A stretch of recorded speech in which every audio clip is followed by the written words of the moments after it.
Welcome to Evean Hazaer Halacha series.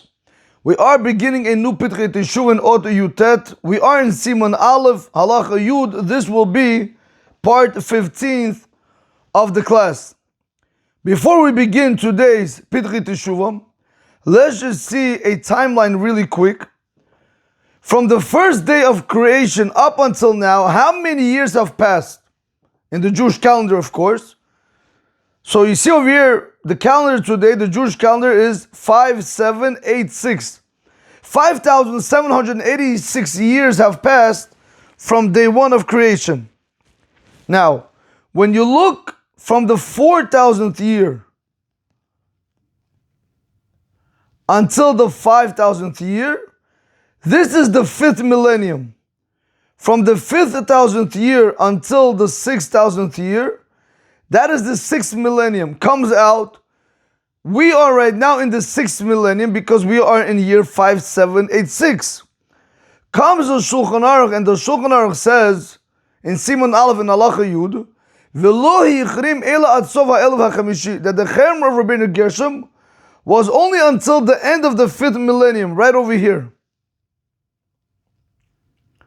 Right over here, Rabotai. Until the end of the 5th millennium, right over here.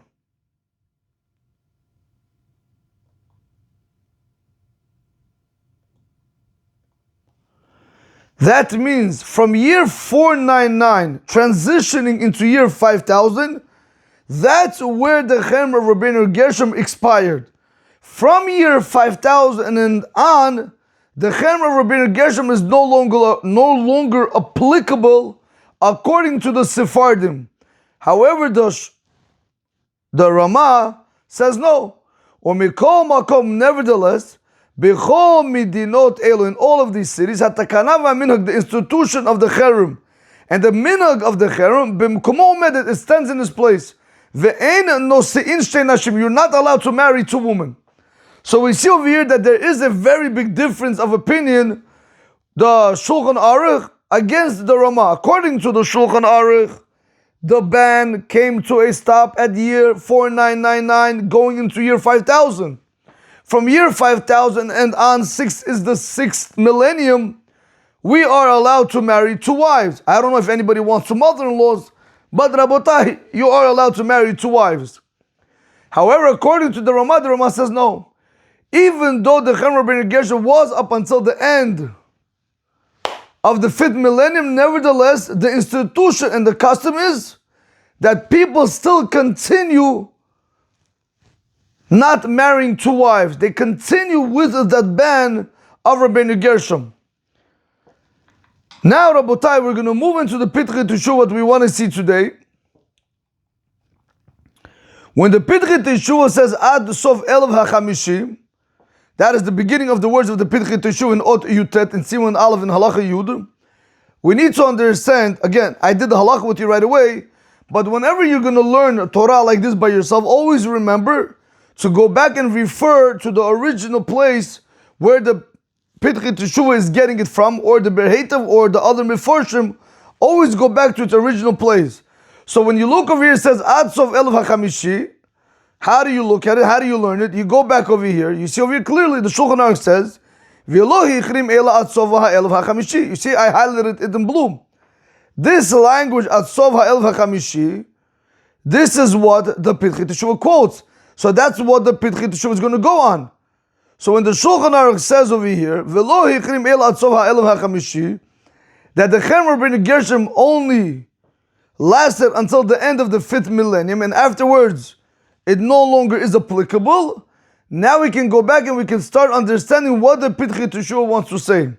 So remember, according to the Shulchan Aruch, the Cherem of Rabbeinu Gershom is only applicable until the end of the 5th millennium. According to the Ramah, he says no, the Cherem of Rabbeinu Gershom, even though it might have expired, but still the custom stands in its place that men don't marry two women. Now I just want to show you something over here. I'm going to use my book. I just want to show you something over here. Again, I'm showing you through the media, but you see right over here, if you guys can see it, Ad Sof Elef HaChamishi, I will go back and I will do it with the Shulchan Aruch over here. So whenever you are learning Shulchan Aruch or anything else, for example, Rashi and Gemara, whenever you have the Dibra Matchil, the beginning of the words, always go back to the original source.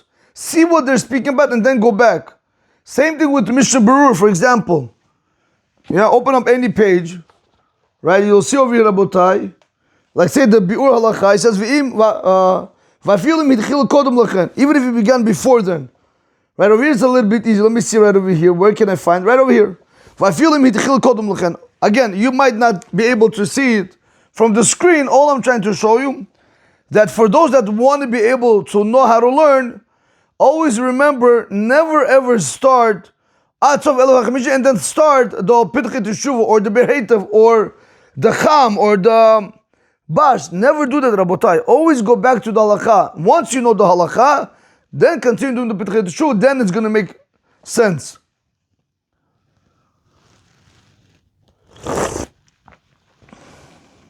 So let's see that one more time. When the Pitchit Teshuva says Ad Sof Elav HaChamishi, it's referring back to the Shulchan Aruch. The Shulchan Aruch says V'lo Yechirim Ela Ad Sof HaElav HaChamishi, that the Cherem of Rabbeinu Gershom was only applicable up until the end of the 5th millennium. Now that we know that, let's come back to the Pitchit Teshuva. Fine. In the blue highlighted area, the Pitchit Teshuva begins. Hu midivrim maharik, sheken katav b'shem Rashba. These words that the Shulchan Aruch said, that the ban only lasted until the end of the 5th millennium, is from the words of the Maharik, that he wrote it in the name of the Rashba. And he says like this, Shamanu shelo gazar Rabbeinu Gershom me'or hagula ela chulu. That we heard that the Cherem of Rabbeinu Gershom was only applicable, etc. Now, I want to show you something over here. If you could see right over here in the red where it says Aleph, Chaf, Aleph, this is a mistake. Okay? It's supposed to be Eila, not Acha. It's supposed to be Eila. So how are you going to read it? You're going to say, Hu midivre maharik sheken katav b'shem harashba. These words, when the Shulchan Aruch states that the ban of the Cherem of Rabbeinu Gershom is until the end of the 5th millennium, that those words come from the words of the Maharik who wrote it in the name of the Rashba. And he says, we heard that the Gezer Rabbeinu Gershom only, and you got to finish it. You see, it says Chulu, etc. You got to finish it. How are you going to finish it? Go back to the original source. You add right here, right? Rabbi, look, Eila, right over here, Eila, Atzov Ha'elav Chamishi. So how would I read it? I would read it like this. Hu midivre maharik sheken katav b'shem Rashba, shamanu shelo gazar Rabbeinu Gershom me'or hagula, Eila, Ad Sof Ha'elav HaChamishi. That's how you would read it. That the Cherem of Rabbeinu Gershom was applicable until the end of the 5th millennium. After that, it's no longer applicable. Where did the Shulchan Aruch get his words from? From the Maharik. Where did the Maharik get it from? In the name of the Rashba. Rishon Rabotai. Okay.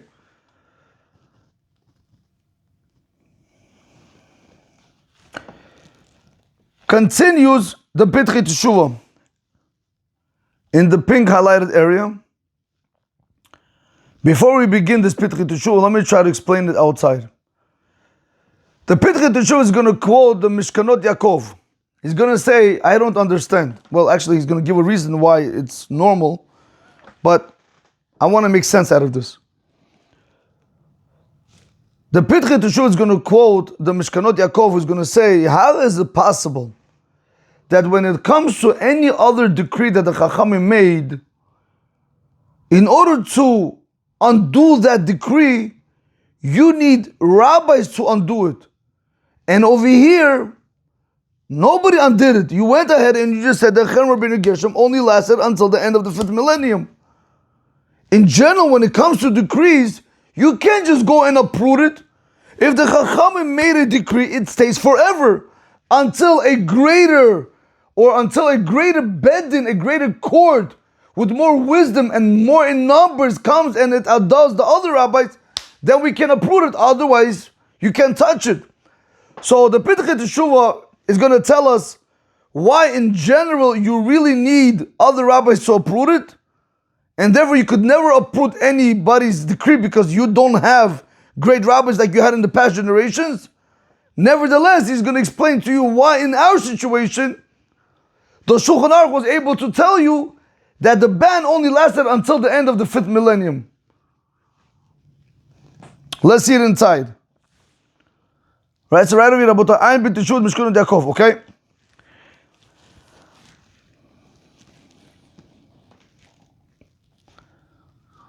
He says, Ve'ayin b'teshuvah Mishkanot Yaakov, Siman al, look into the response of the Mishkanot Yaakov in chapter 1, Shekadav that he wrote, Dinir law that it seems to him, Letet tam, he wants to give a reason, L'shmuzu, to this teaching, to this halacha. To which halacha? To the halacha of the Shulchan Aruch. How can he go ahead and say that the Chemra Rabbeinu Gershom ended at the end of the 5th millennium? So now he explains, Rabotai, if you pay close attention, in the purple I put Av, right over here I highlighted Av, very important. Now the Mishkanot Yaakov is going to go ahead and he's going to explain to us why even though in all other decrees we can't uproot it so easily, over here I'll show you why they thought it's allowed. So he says like this. Even though when it comes to other decrees of the Chachamim or all the decrees of the Chachamim, they have to be in place forever. Until you're going to have established a great courthouse with chokhmah, with wisdom and minyan like it's known. So before we continue, Rabotai, if you pay close attention, this word right over here, b'chokhmah b'minyan, is very important. What does it mean, b'chokhmah b'minyan? If you had the Sanhedrin Gedolah, 71 judges, they went ahead and they established something for us not to do because they did not want us to transgress the Torah. What is a gezer? What is a decree? It's a fence for Torah laws. So we shouldn't come and transgress Torah laws. So if you had the 71 Sanhedrin Gedolah, they made a certain decree. Can anyone in this generation come and uproot it? No. Why? In order to be able to uproot what the previous generation rabbis enacted, in order for us to uproot it, you have to be greater in chokhmah u'beminyan. That means the rabbis of today's generation have to be greater in chokhmah of Torah than the previous generation, and we also have to outnumber them. That's what means minyan. You have to also have a greater number. That means I might have 50 big chachamim. Let's say that they were greater in Torah than them, but it's still 50. I need also the number. I have to also outnumber them. I have to have 72 rabbis. 71 is not going to count. So that's what he's telling us over here. He says like this. Even though when it comes to all the other decrees of the rabbis, it stays forever, until they're going to establish a great court and with wisdom and numbers like it's known. So therefore you could never go ahead and uproot any decree because you're almost never going to have a situation B'chokhmu b'minyan greater than the previous generations. Our generation is always going down and down and down. So now comes the Pirkei Teshuvah and he tells you, what was the whole purpose of Gizerot? What was the whole reason of Gizerot? So he says like this, Mishum dechol Gizerot chachamim tzrichim sheyeh bahem sayag u'mishmer l'isur Torah. Because, Rabotai, why do we say that the Gezer, that the decrees of the Chachamim have to last forever? So he tells you why. Because the decrees of the Chachamim, they're needed in order to make a fence and a guarding for the prohibitions of the Torah. In simple English, in order for us not to transgress words of Torah, laws from the Torah, the Chachamim went and they made fences, they put guards around it. That's why you have decrees. And that's what he's telling us over here. The reason why, that's what he's telling us. Let's go back one more time, right? Let's start from Af, one more time, right over from the purple, Af. Av dechol gizerot chachamim noflot la'olam. Even though all the other decrees of the rabbis of blessed memory stay forever, skip the other piece, go to Mishum. So basically skip all this 1 second. It sounds more normal because otherwise this just throws us off. 1 second, where is this? That's it, right over here. Let's do this.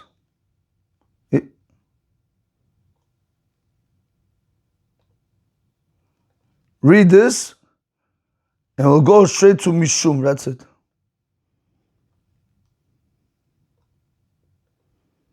All right, let's just read the highlighted area. That's all.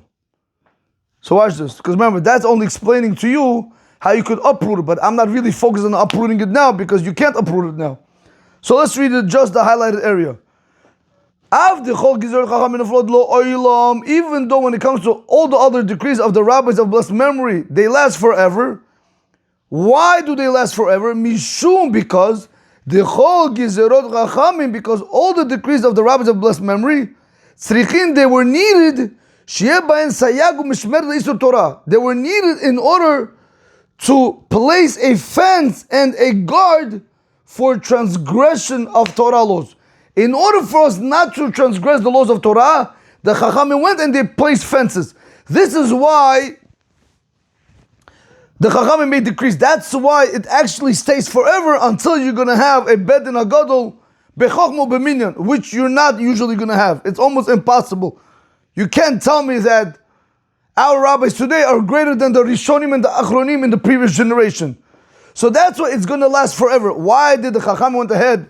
Why do we say that these gezeres last forever? Very simple, because every decree that the Chacham made, it was needed only in order to make a fence and a guard, so we, the Jewish people, should not, chas v'shalom, transgress laws of Torah. It's like, you have a pool. Somebody built a pool. So I walk into the house, I say, what's this? He said, it's a pool. I said, no, but you have little children. Where's the fence around the pool? He's like, don't worry, Rabbi. Rabotai, I don't want to tell you. I come to shul on Shabbat. You see the guy pale. Like, when I say pale, I mean pale. I say to him, what happened? He says, Rabbi, his worst day of his life. So what happened? He says, it was Erev Shabbat. He has two little kids, two little boys. They went swimming. So the little one, the one who's 2 years old, 3 years old maybe, had a life jacket. So he was in the water swimming with it. So now I saw that Shabbat is coming in and we have to start getting ready. I took the life jacket off from the little one and I told him, go to mommy. So I saw him walking into the house. So now I gave my attention to my older son, he says. Okay. And then he looks back, he says to his wife, he said the name of the child, where is he? So what do you mean, where is he? So what do you mean? I told him to go inside. He said, no, he's not inside the house. He looks the other way to the pool. Rabotai, I don't want to tell you, nobody should ever go through this. He sees his child fighting, like just hitting. He doesn't know what, literally the child was drowning. He made research. He said a few more seconds after how long the child was inside the pool, Chas v'shalom, he could have died. So what did the father do? He went ahead, now Rabotai, after all this, he put these gates as a fence. Same thing with us. The reason why the Chachamim, whenever they make any decree, we as Jewish people get upset with the Chachamim. Oh, you can't do this, you can't do this. No. It's not that you cannot do that, because we're afraid if you're going to do this, which is really allowed, you might come and transgress prohibitions from the Torah, which are not allowed. So therefore we tell you, don't do this, don't do this, don't do this. It's a protection for you so your soul doesn't drown. That's what the Mishkanot Yaakov is telling us over here. That when it comes to all other decrees, it lasts forever, because decrees were needed as a fence and a guard to protect us from transgression, from transgressing prohibitions from the Torah. Now he says, and he quotes the Rambam, look at this, Rabotai. In the green, highlighted green area.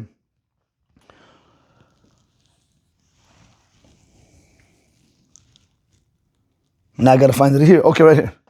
Like the Rambam Zal wrote, B'pirush Torah, to the explanation of the Torah, Parsha ve'et Hanan, she'en lechadesh shum davar. One is not allowed to create anything new. He's not allowed to make any new decree. She'en lechadesh shum davar v'gezerah. You're not allowed to decree any new decree, Ki im lasod sayag la Torah. The only time the Chachamim have the power to go ahead and make a decree that is specifically if they're making a fence for the Torah. But if it's not a fence for Torah, don't do it. Don't make it hard on the Jewish people. Rak zod yesh lebedin rishut letzorach sha'ah. Only Bedin has the permission for the moment to go ahead and make that decree in order to protect the Jewish people. Lefi inyan hador, based on the generation's needs.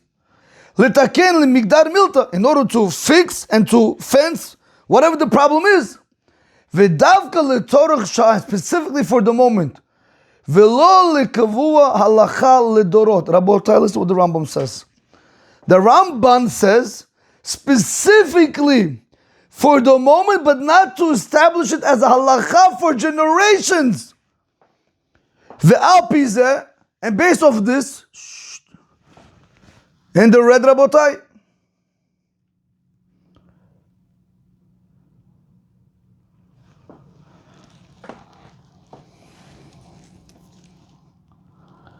based on what the Rambam was, ve'al pizeh, Yesh lomar sheba'alei hashemua, these rabbis that said this teaching, which is the Shulchan Aruch, but really it was in the name of the Maharik, who said it in the name of the Rashba, right over here, Rabotai. He said that these Yesh lomar sheba'alei hashemua, these people that said this teaching, right? According to what the Ramban wants to say, Yesh lomar sheba'alei hashemua hayu sovrim, that the ones who said this teaching, they held Rabbeinu Gershom me'or hagola zal, that Rabbeinu Gershom, the one who lit up exile, Zechreinu levracha, lo tiken zod mishum sayag. He didn't institute the ban of marrying two women because of offense. He didn't do it because of offense. Why? Shalom matz'o bezeh shum inyan ha'asur min Torah, because we don't find anything, we don't find any matter where it's usher from the Torah to go ahead and marry two women. B'kedei, in order shigzor ala kol mishum sayag. So in order for him to go ahead and he's going to make a decree on everyone because of offense. Rak tiken zod lefi hasha'ah hatzricha. Rabbeinu Gershom me'or hagola, he went and he instituted only at the moment what the generation needed. V'lachen, and therefore natanu gavul v'zman ledavar zeh. Therefore they went and they gave a limit and a time for this ban.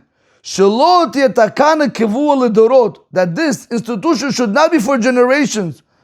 And it shouldn't be with this, like you're adding to the Torah, because you're not allowed to do that.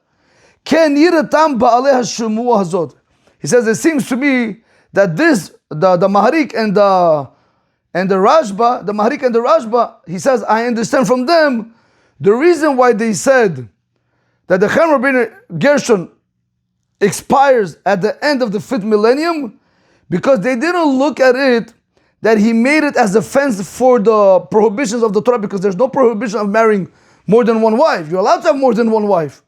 So it was not really a fence for the Torah. So if it's not a fence for the Torah, he only did it at that time for the people at that generation. So if that's the case, so therefore you could go ahead and you could tell me that the ban is finished at the end of the 5th millennium. So let's see that one more time, Rabotai.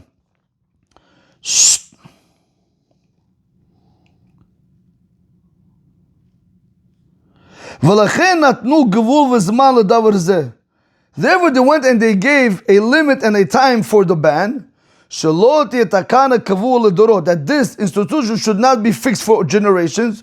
And we don't want this to be an addition on the words of Torah. That's why the Maharik, who said in the name of the Rashba, and the Shulchan Aruch brings it down as halacha, that's why they go ahead and they say that the Chem Rabbeinu Gershom only lasted up until the end of the 5th millennium. That's it. Because they saw when Rabbeinu Gershom made the institution, he didn't make it as a fence for Torah. Because there's nothing, why? What am I doing? You tell me I shouldn't marry two women. Why? Is there a prohibition in the Torah that I'm not allowed to marry two women, that you're making this decree? No. He just did it because maybe he saw that that generation was getting out of hand. So he went ahead and he made that institution. Good. Make that institution. But you can't apply it for all generations.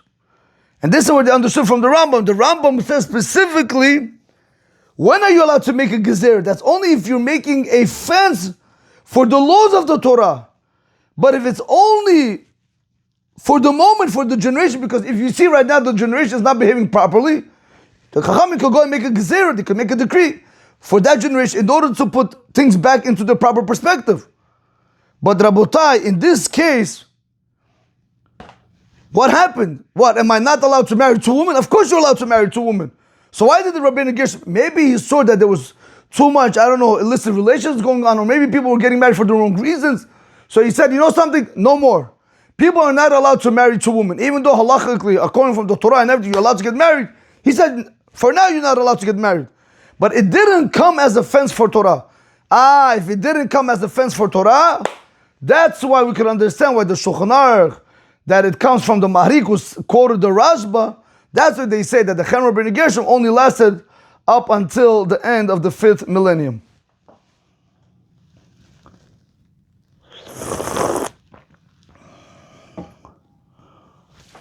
Oh, so you guys didn't see it. 1 second.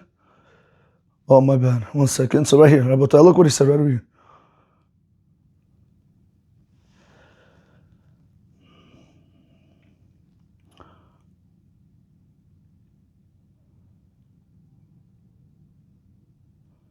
Okay, my bad. So let's do this right over here, Rabotai. So I didn't go up with you because I thought you guys were reading with me. So let's do it one more time. V'alpi said, based on what the Ramban says, Yesh Lomar, one can say, Sheba'alei Shemua, the ones that quote this teaching, which is the Maharik in the name of the Rashba, Hayu Sovrim, they thought, or they held, Rabbeinu Gershom or Hagalah Zal, that Rabbeinu Gershom, the light of the exile, Zechrein Levracha, Lo tiken zot mishum sayag. He didn't institute the ban as a fence for Torah laws. Why? Shalom matzu b'zeh shum inyan ha'asur min haTorah, because we don't find anything that where it's not allowed. We don't find anything in the Torah that you're not allowed to marry two women. B'kadesh yigzor al hakol, in order for him to go ahead and make a decree on everyone, mishum sayag, because of offense. We don't find it. Rag, the only reason what he went and so basically what he's telling us over here, that Rabbeinu Gershom Me'or HaGulah, he didn't make a decree on everybody as a fence. Rather, what did he do? Rather, he only went ahead and he instituted for the moment that it was needed then. They were not nu gvul. Therefore, the Maharik in the name of the Rashba, they gave a limit, they gave a time. That's what they gave a limit and time. To this ban. That this takana of Rabbeinu Gershom should not be established for all generations. And they shouldn't be an addition on words of Torah. Why are you adding to the Torah something that you shouldn't do? He says, this is the way it seems to me, the ones that want to learn this halacha. This is the way I'm able to understand them. So bottom line, Rabotai, comes out over here. According to the Mishkanot Yaakov, when we see in the Shulchan Aruch that he says, that the Chen Rabbeinu Gershom only applied until the end of the 5th millennium, do you know why they were able to give it a deadline, even though by other decrees you're not able to do it? Very simple. In general, whenever the Chachamim went ahead and they made a decree as a sayag, as a fence for words of Torah, for laws of Torah, that we shouldn't transgress it. Over here, when Rabbeinu Gershom made this decree, why did he make this decree? Did he make a decree to protect us from transgressing a Torah law?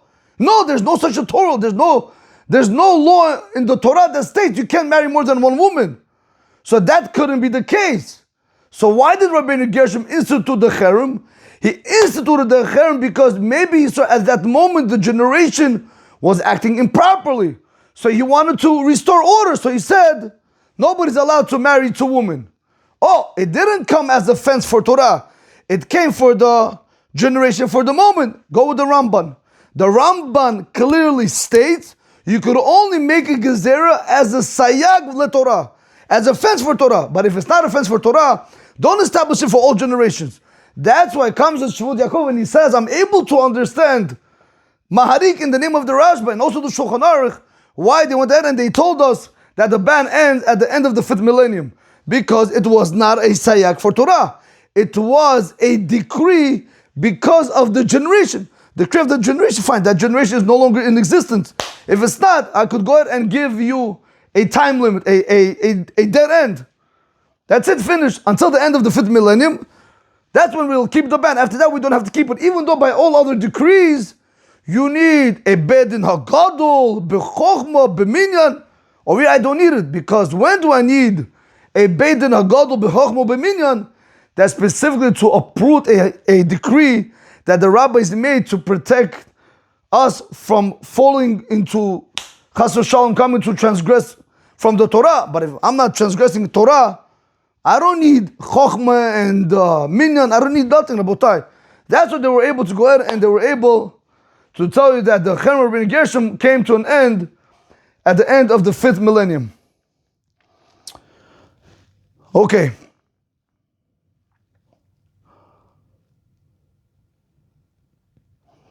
Rabotai, in the blue highlighted area, we're going to continue from there. Ach be'emet, however in truth, lav divri hakol hi, ve'eino muskam klal. Rabotai, listen to this. Continue to Pitchit Shu, and he says like this. Listen to me very carefully.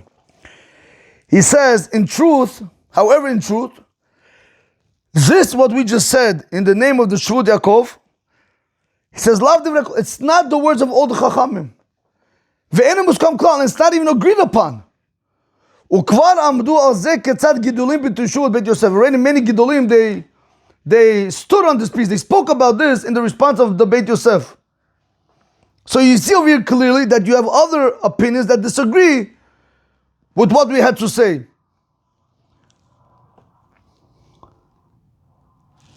Ach be'emet lav divrei kol hi. However, in truth, it's not the words of all the rabbis. Ve'eino muskam klal, and it's not agreed upon. And already you had rabbis, great rabbis that took up this matter in the response of the Beit Yosef. Continues the Pitchit Shu and he says, in the yellow highlighted area, Vekama gedolim shehayu b'tchilat elef hashishi. Rabotai, listen to this very carefully. You already had many gedolim that were in the beginning of the 6,000th year, Kimo Haran, which is a Rishon, Mordechai, which is a Rishon, Umaharan Rutenburg, Vaharavaya, all of them are Rishonim, Rabotai. Right over here, Rabotai. Listen to this very carefully. He says, comes the Pitchit Shu, and he says like this. V'kama gedolim shayu b'tchilat elef hashishi. What does that mean? You already had many gedolim that were in the beginning of the 6,000th year. When is that? Right over here, Rabotai. Right here. They were in the beginning right over here. Let's do this. Right over here, Rabotai. You already had great Gedolim. You had already many Rishonim that were in the year, that were in the 6th millennium, after the 5th millennium. And look what he says. Basically, he's going to tell you, they never spoke about this. Why they never spoke about it? Must be the Chemer ben Gershom is still intact. So he says like this. V'kama gedolim. Let's go back to the Eta. 1 second, Pitchit Shu. So one time, v'kama gedolim. V'kama gedolim shayu b'tchilat elef hashishi. You already had great gedolim. You had some great gedolim that were in the beginning of the 6th millennium. Kimo Haran, Mordechai, Umaharan Merutenburg, Vaharavaya. Asher diburo be'inyan zeh, that they spoke about this matter.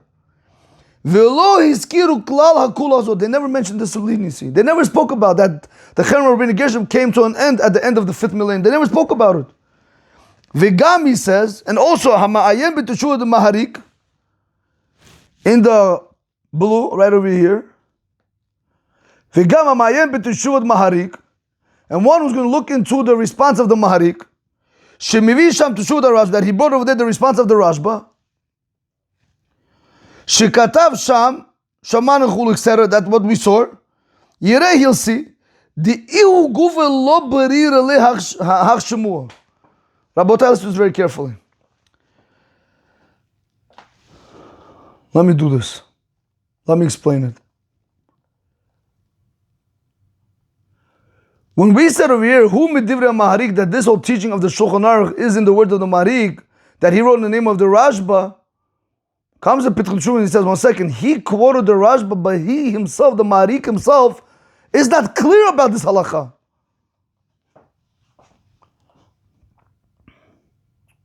Here, in the pink. V'gam hamayim b'tishut Maharik, if you're going to look into the response of the Maharik, shemiv sham tishut the Rashba, that he brought over there, the response of the Rashba, shekatav sham shaman, etc., yireh, he'll see, the ihu guva lo berira lehach shemua. He himself is not clear in that halacha. What should the halacha be? He himself is not clear with it. V'gam b'yam shel shlomo yivamot per gabal yivamto. He'ir gam ken ketzat ala shmua zot. He also commented on this teaching. V'dacha mehalacha. He wanted to bring down this halacha that it comes to an end at the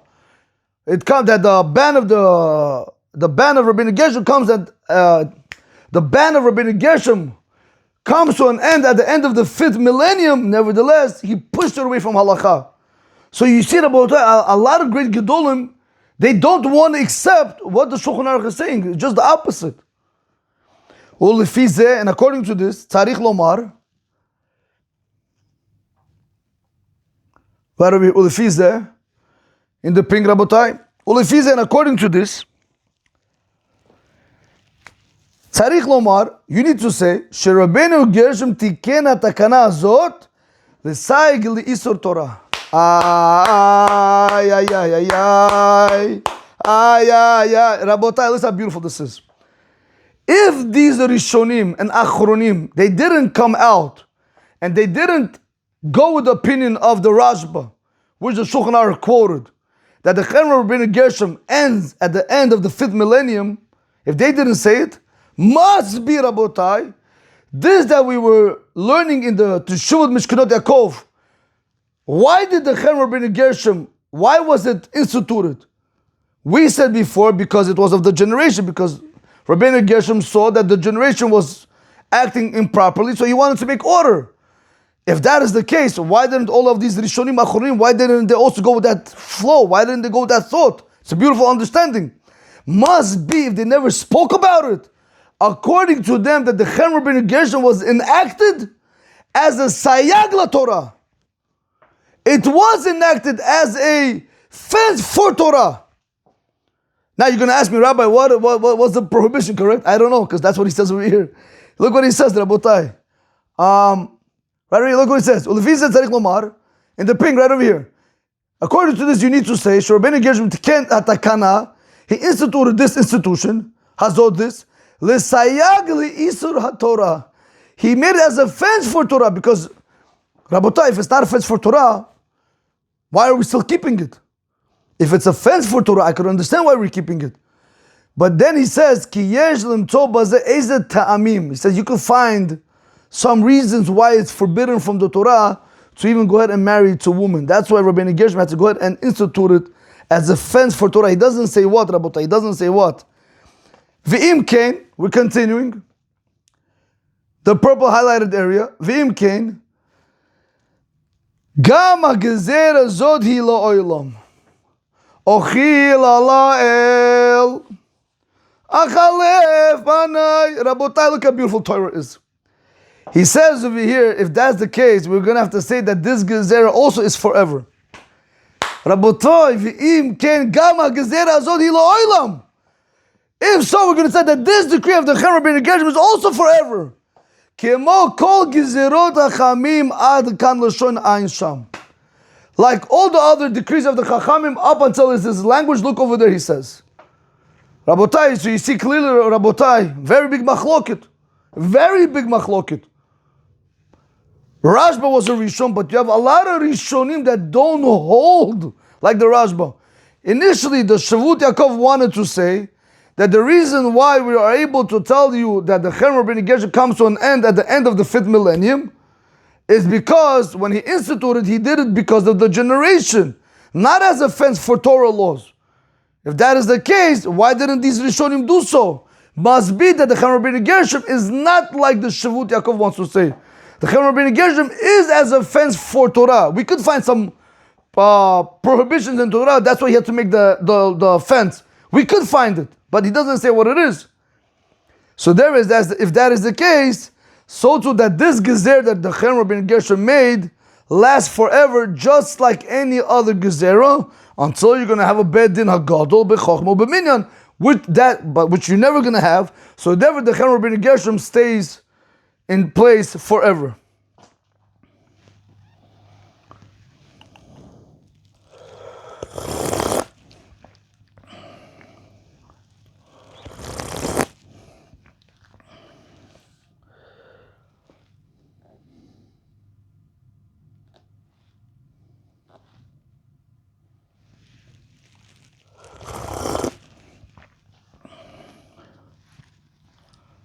Okay.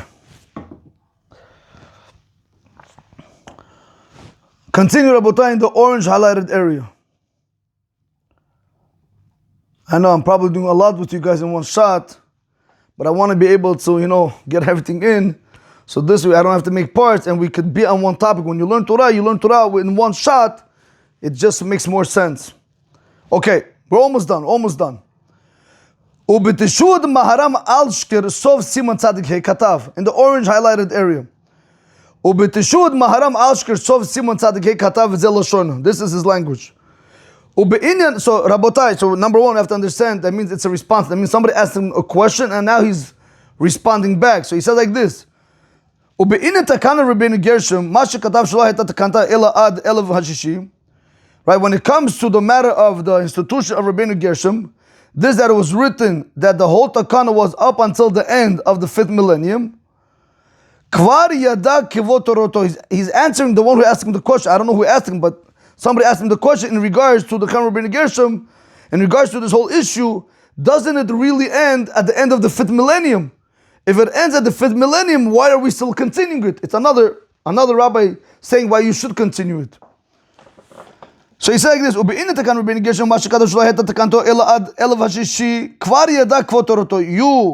already know, he said, the honor for your Torah.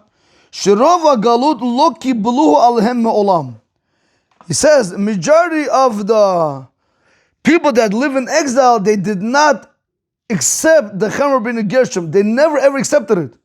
Lo az v'lo hayom. Not then and not now. Not then and not today. Kigon, for example, he gives you the countries. Bigilalut Sefrad, for example, the districts of Spain, the cities of Spain. Ubemarav, in certain places in the west. Ubechola Mizrach, and all the places in the east. But he continues, Maharam Alshkar continues, and he says, V'yesh mikamot, shekiblu ota alahem. But you do have certain places that they did accept the Chen Rabbeinu Gershom. Afilu ad hazman hazeh, even until today. V'nagu ba'ad hayom, and they still have the custom even up until today. Lefichach, therefore,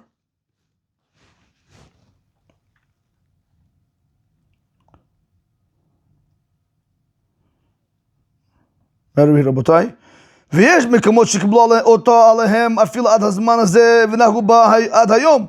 So, but you do have certain places that they accept the Chen Rabbeinu Gershom nowadays, and they have the custom even up until today. Lefichach, therefore, he says, all the places that they went ahead and they accepted upon themselves, ad hayom, until today,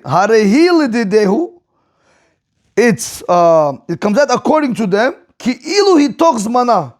It's as if it's within the time of the Chen Rabbeinu Gershom.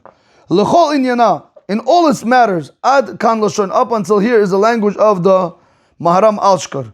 So we see over here, Rabotai, somebody came to Maharam Alshkar and he asked him a question. If the Takana of Rabbeinu Gershom, it's written that the Takana is only up until the end of the 5th millennium, why are we keeping it up to now? So he answered very simple. He said, listen, some people never accepted it then and now, but some people did accept it. So even if you want to tell me that the Chen Rabbeinu Gershom is until the end of the 5th millennium, no problem. But those that accepted it and that are still keeping that custom, it's as if they are still in that time until the 5th millennium.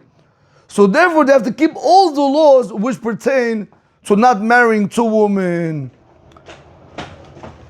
Wow, Rabotai, that was a very, very big piece. So let's try to go ahead. Let's try to do this in English. I would usually, honestly, I would run through the whole thing in Hebrew, but it's a lot.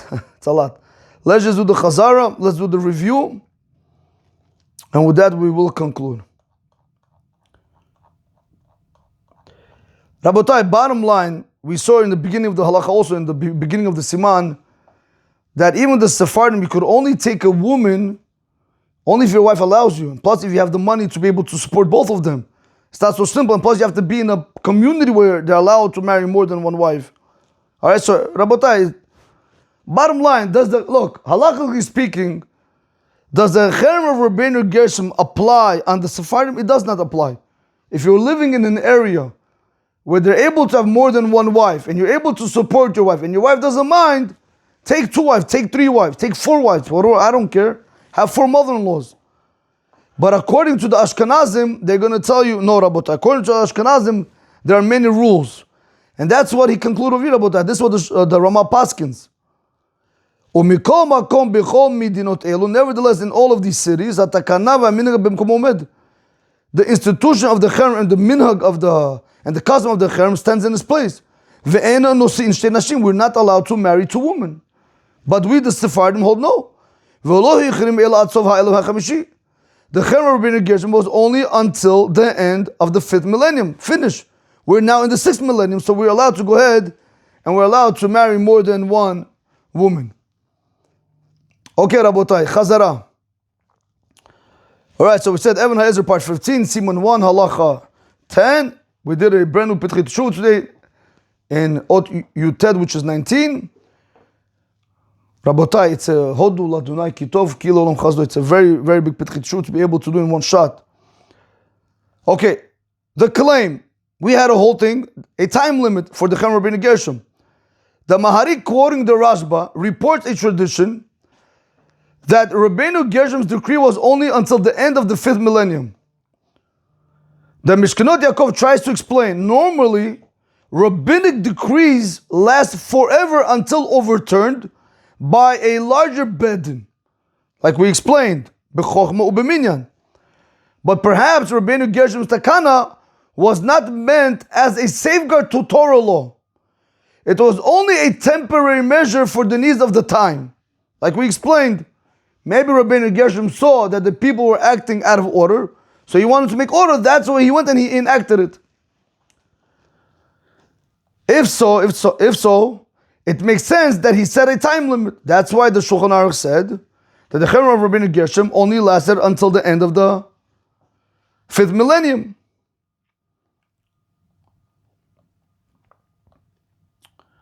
Problem with that view, not all agreed. Many Gedolim rejected this expiration date idea. The Ran, Mordechai, Maharam of Rothenburg, Ra'avaya, all early authorities who lived well after the 5,000th year, discussed the ban but never mentioned that it expired. That's a very big problem. The Yamshel Shlomo and Yivamot also cites this rumor but explicitly rejects it. Even the Maharik himself, when quoting the Rashba, doesn't sound convinced. It wasn't clear to him.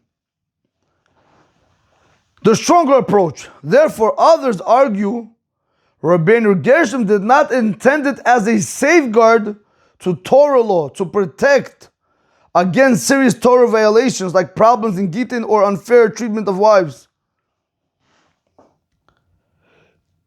One second, I just missed something. One second. Therefore, others argue Rabbeinu Gershom did. Rabotai, I read did not. My bad. Right over here. It's supposed to be did. Okay? Therefore, others argue Rabbeinu Gershom did intend it as a safeguard, because they hit me right away. Because we saw that if they're not answering it, that's a problem. Why not answering it? If they're not allowing you to get married to 2 women, why not? Must be it was like a fence for the Torah. Therefore, others argue Rabbeinu Gershom did intend it as a safeguard to Torah law to protect against serious Torah violations like problems in Gittin or unfair treatment of wives. If so, then like any rabbinic decree, it lasts forever unless annulled by a greater bedin, which never happened, Rabbatai, which could never happen. Maharam Alskir's testimony. Maharam Alskir adds a practical note. Many communities, Spain, North Africa, the East, never accepted the ban at all. Not then and not now. Some communities did accept it and they continue to observe it until today. In places that accepted it, it's binding as if it is still within its original time. Rabotai, have